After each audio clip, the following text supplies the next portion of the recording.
রাহমাতুল্লাহি ওয়া বারাকাতুহু। আমার নাম ইশাজান সুমাইয়া। আমি একটি হাদিস বলবো। 1 নাম্বার হাদিস শরীফ, আখলিস দীনাকা ইয়াকফিকাল আমালুল কলিল।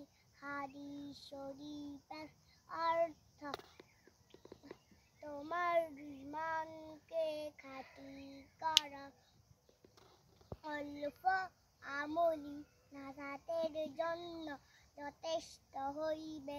2 নাম্বার হাদিস শরীফ, খায়রুকুম মান তাআল্লামাল কুরআনা ওয়া আল্লামা।